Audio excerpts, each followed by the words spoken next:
La nouvelle normalité post-Covid. Et après? Sommes-nous déjà en période post-Covid? Dans un certain sens, je pense que oui. Après le premier choc au printemps 2020 et les vagues successives 1, 2, 3, la réalité Covid a été en partie apprivoisée, aussi bien médicalement que psychologiquement. Plusieurs protocoles de traitement et les vaccins étant de plus en plus accessibles, nous commençons maintenant à ressentir une forme de sécurité sanitaire et économique sans être totalement rassurés pour autant. La question qui revient le plus souvent, c'est: est-ce que cette amélioration est définitive? Il n'y a pas de réponse unique et tranchante, et cette forme d'incertitude contrôlée caractérise bien notre situation. Y a-t-il des changements durables issus de cette crise? Certainement. Même ceux qui croient dur au retour à la normalité identique d'avant la crise doivent se rendre à l'évidence. Le travail et la vie ont intégré l'option hybride, on prête davantage l'attention à l'hygiène et on commence à préférer les solutions de proximité pour les voyages et l'approvisionnement. On est aussi plus attentif au confort et au bien-être à la maison, tout en se réjouissant des moments partagés à l'extérieur.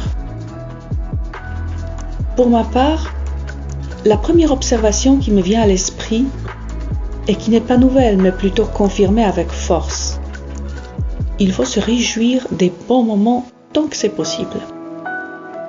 En quelque sorte, un grand et fort carpe diem qui devient un rappel permanent et qui nous invite à nous recadrer en permanence sur ce qui est essentiel. Mais sommes-nous vraiment conscients de cet essentiel?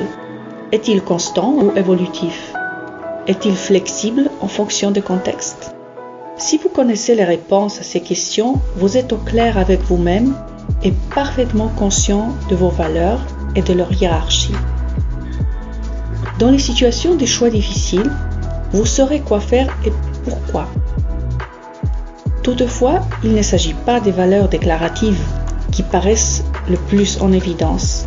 Il s'agit des valeurs ancrées le plus profondément, dont le non-respect par vous-même ou par les autres provoque une réaction forte et immédiate. Les trouver par la voie de l'expérience ou de la réflexion personnelle, parfois renforcée par l'accompagnement d'un coach, et savoir comment les nommer est un grand succès que je souhaite à chaque personne.